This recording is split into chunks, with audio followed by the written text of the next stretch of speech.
지금까지 독도 관계 이야기를 3번 했습니다. 그 3번 동안에 한 것을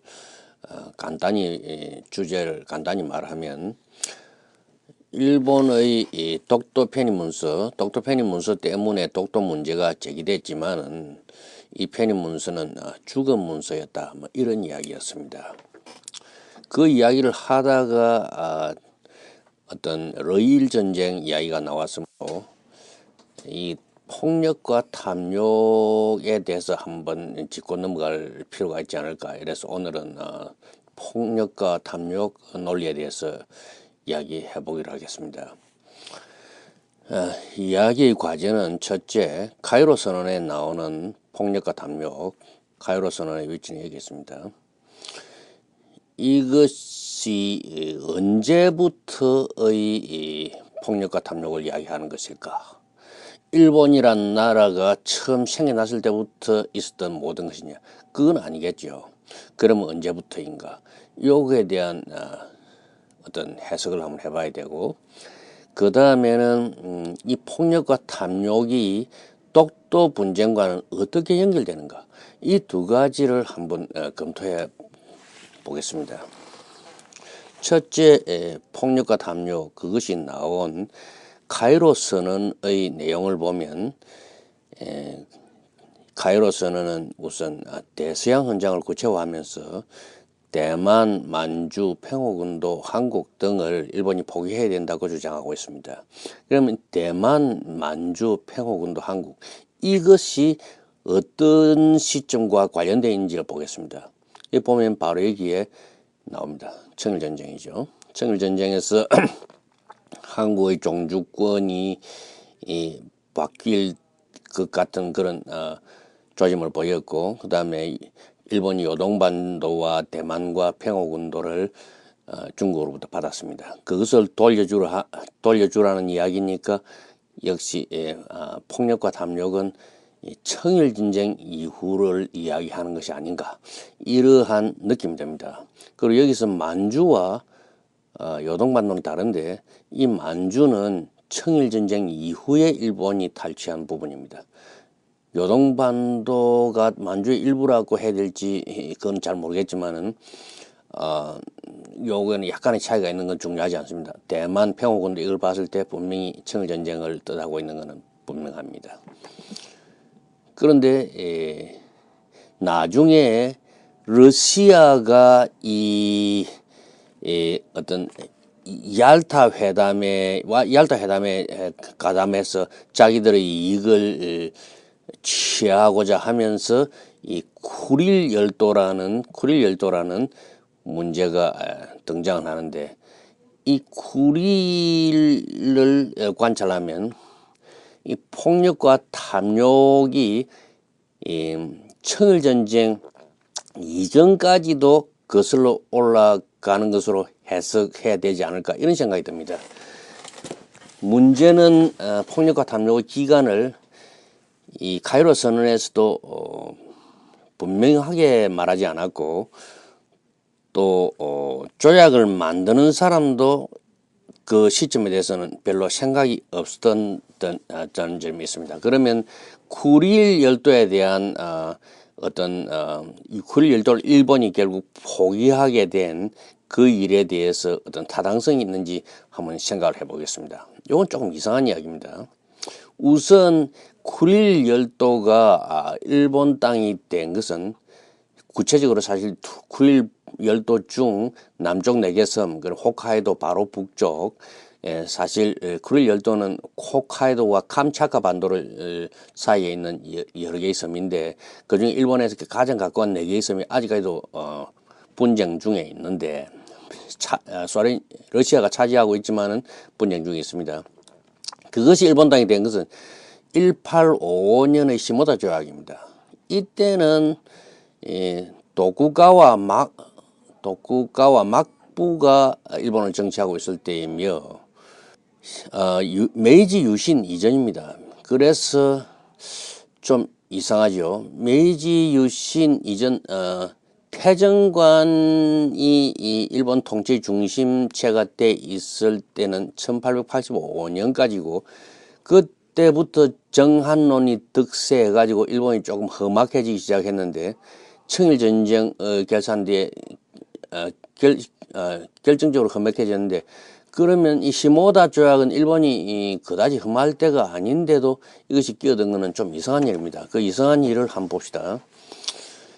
얄타 회담에서 그것이 처음으로 도마 위에 올랐는데 그때 트루만 루즈벨트 대통령이 얄타 회담에 갔을 때 스탈린에게 뭘 약속했냐면은 소련이 극동 전선에 참가해주면 그 대가로 사할린의 반쪽을 돌려받을 것이고 쿠리를 돌려받을 것이다. 이렇게 약속을 해줬습니다. 그럼 이 참전이라는 것은 소련이 극동전에서 참전을 독일이 아직까지 독일 항복 안 했을 때입니다. 독일이 항복하고 나서 석 달 이내 참전해 주시면 하면 이것을 주겠다 이렇게 약속을 했습니다. 그런데 이 사할린의 반쪽이라는 것은 언제냐 하면은 이 포츠머스 조약 러시일 전쟁의 결산으로 일본이 받아간 것이니까 청일전쟁 그 이후니까 금방 이해가 됩니다. 하지만 이 쿠릴은 조금 이상하잖아요. 그때 일본이 혐할 때가 아닌데 이것은 아마 루즈벨트의 혼란 때문이 아닌가 생각합니다. 루즈벨트가 얼마나 그 당시에 정신적으로 혼란되어 있었는지는 이 날짜만 비교해 보면 분명해집니다. 두 달 뒤에 루즈벨트는 죽습니다. 죽는데 아무리 영웅이라 하더라도 신체적으로 약해지면 혼란이 있을 수가 있죠. 이거는 실수가 아닐까 이렇게 생각이 됩니다. 그리고 영웅이란 말을 했는데 그것은 사실 이걸 한번 봅시다. 대서양 헌장 구체화 이것은 대서양 헌장을 찾아보면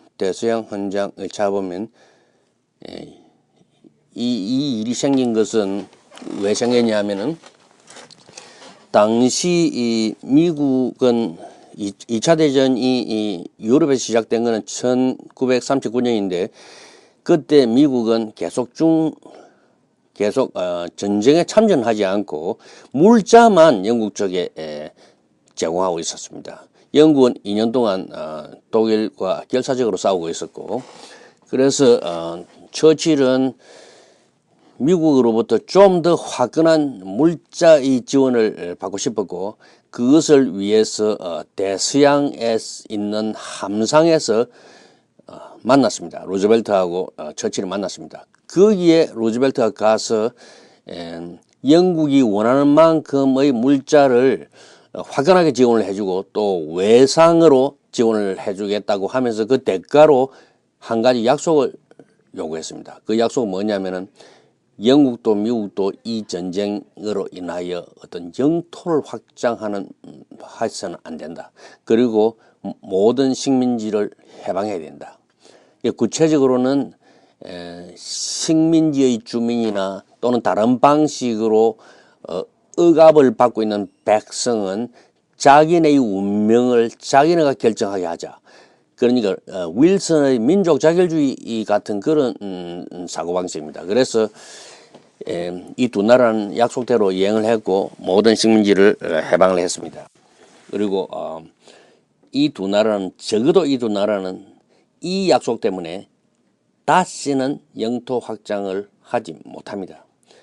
미국이 나중에 오키나와를 돌려준 것도 여기에 맥락있습니다. 요것이 언급되고 있습니다. 오키나와 돌려준 역사를 보면. 자, 그래서 루즈벨트가 위대하다는 건데 이 사람도 늙어서는 혼란에 빠진 거리죠. 그리고 또 한 가지 이거 말고도 혼란스러운 거는 뭐냐면은 1941년에 일소 중립조약이 맺어졌어. 이 소련이 일본을 공격한다는 건 조약 위반입니다. 그것이 또 일본의 쿠릴 논리 중에 하나죠. 그만큼 혼란스럽다는 거죠. 그리고 가장 혼란스러웠던 것은 뭐냐면은 소련이라는 나라는 언제나 부동항, 얼지 않는 항구를, 겨울에 얼지 않는 항구를 갈망하고 있었기 때문에 남쪽으로 내려오는 감당 못할 에너지가 있었던 겁니다. 그것을 간과했다는 것, 이거 대단히 혼란스러운 거죠. 그래서 소련은 나중에 ял타 회담을 위반하고 만주와 한반도 쿠리를 마구 침공을 했죠. 그 스토리를 한번 봅시다. 루즈벨트는 소련이 독일 항복 이후 90일 석 달 이내에 참전하면 대가를 주겠다 이랬는데 그 석 달이 오기 전에 루즈벨트가 죽고 원자탄이 완성되자 포츠담 선언에 가서 포츠담 선언에서 일본의 땅을 4개의 큰 섬과 연합국이 정할 작은 섬들을 일본 땅으로 하겠다 이렇게 이야기를 했죠. 그러면서 원자탄을 구체적으로 말하지 않고 있다가 8월 6일 날 히로시마에 원폭을 투하했는데 이 시점이 참 묘합니다. 이 시점은 독일 항복으로부터 딱 90일 되는 날이었어요. 트루만은 이 석 달을 90일하고 같은 것으로 해석했던 거죠. 그래서 그날 떨어뜨리니까 더 이상 러시아가 참전할 기회가 없으니까 원자탄이 있으면 러시아가 없어도 전쟁은 이기니까 독일의 러시아의 참전을 완전히 없애버리려고 했는데 보니까 이틀이 더 남았더라는 이야기입니다. 그래서 바로 이틀 뒤 독일 항복으로부터 92일 석 달이 되는 날 소련은 일본에 선전포고를 하고 마구 쳐들어왔습니다. 그 쳐들어온 방향이 만주, 한반도. 이것도 웃기는 일입니다. 만주는 한번 보십시오. 카이로 선언에서 중국에 돌려주기로 했던 땅인데 이 소련이 왜 쳐들어오느냐 말입니다. 이 대단히 웃기는 일이 벌어졌습니다. 이 부동항을 가지겠다는 갈망이 나타납니다. 그래서 한반도에 들어갔고 그 일은 극동의 영원한 비극의 씨앗이 됐던 거죠. 우리는 그걸 잘 알고 있죠. 그러면 이제 주제로 돌아가 봅시다. 폭력과 탐욕의 해당 기간은 어디냐? 넓게 잡아서는 9일, 좁게 잡아서는 청일전쟁. 그러면 독도 편입은 언제 일어났냐 하면은 시모노세키 청일전쟁 끝난 것과 을사보호조약 이전에 일어났습니다. 일본 측에서는 어떻게 생각하느냐 하면은 을사보호조약 이전에는 한국이 독립국이었으니까 탐욕과 폭력에 해당되지 않는다 이렇게 이야기하지만 그것은 말이 안 됩니다. 그것이 해당 안 된다면 구릴은 뭐냐? 여기 구릴이 없는데 이런 이야기가 나오는 거죠. 그리고 청일전쟁 이후에 일본은 독도를 침탈한 것이 아니고 울릉도를 침탈한 거죠. 울릉도를. 독도는 침탈한 적이 없습니다. 독도에는 일본은 관심이 없었고 단지 어떤 문서를 하나 작성해 가지고 나카이의 사업을 돕고자 했을 뿐 독도는 침탈한 적이 없습니다. 그러니까 이 폭력과 탐욕으로 인해서 독도를 침탈했다 하면 결국 독도를 침탈했다는 이야기가 되니까 그건 말이 좀 뒷꼬이죠. 그 대신 폭력과 탐욕으로 인해서 침탈당한 곳은 울릉도고 독도는 그 울릉도 침탈 과정에서 생겨난 어떤 부산물입니다. 그것이 확실히 울릉도 침탈 과정의 부산물이라는 이유는 바로 그렇게 말할 수 있는 논리적 근거는 바로 나카이의 대하청원서에 나타납니다. 나카이는 대하청원을 할 때 요보다 넉 달 전에 대하청원을 했는데 대하청원을 할 때 그 속에 나는 이 섬을 울릉도에 왔다 갔다 하면서 발견을 했습니다. 그리고 이 조그만 섬의 이름은 양꼬섬입니다. 양꼬시마입니다. 이렇게 대하청원서에 표현해 놨습니다. 그 정확하게 발음하면 리앙코시마 이런데 발음이 어려우니까 양코로 합시다. 일본 사람들 다 양코 그랬어요. 그러면 양코섬이라는 그 이름이 무엇을 의미하느냐 하면은 일본이 과거에 태조관 지령에 나오는 마츠시마라는 이름을 일본이 다 잊어버리다는 이야기입니다. 그 마츠시마라고 옛날부터 부르고 있었는데 그 이름을 잊어버리고 나중에 재발견했던 거죠. 뭐 하다가 울릉도에 왔다 가다가 울릉도에 왔다 갔다 하는 것도 뭐 불법 행위죠. 다른 말로 하면 도둑질을 하러 왔다 가다가 독도를 발견한 겁니다. 과거에 마츠시마라는 이름을 붙여서 독도를 내돌리고 할 때도 잊혀진 이름이지만은 그때도 일본 사람들이 울릉도에 왔다 갔다 하다가 그걸 발견한 거지 독도를 갈 목적으로 뭐 할 것이 없습니다. 그만한 매력 있는 섬이 아니죠. 그때도 역시 도둑질의 과정에서 일어난 겁니다. 도둑질을 아주 점잖은 표현을 하면 뭐예요? 탐욕. 그 다음에 왜 폭력에 해당되죠? 1876년 병자 수호 조약에 의하면 울릉도에 가서는 안 되는데 울릉도에 마음대로 침탈했잖아요. 그러니까 폭력 맞죠. 그래서 폭력과 탐욕은 울릉도 침탈에 연결되는 것이며 독도는 울릉도 침탈의 부산물입니다.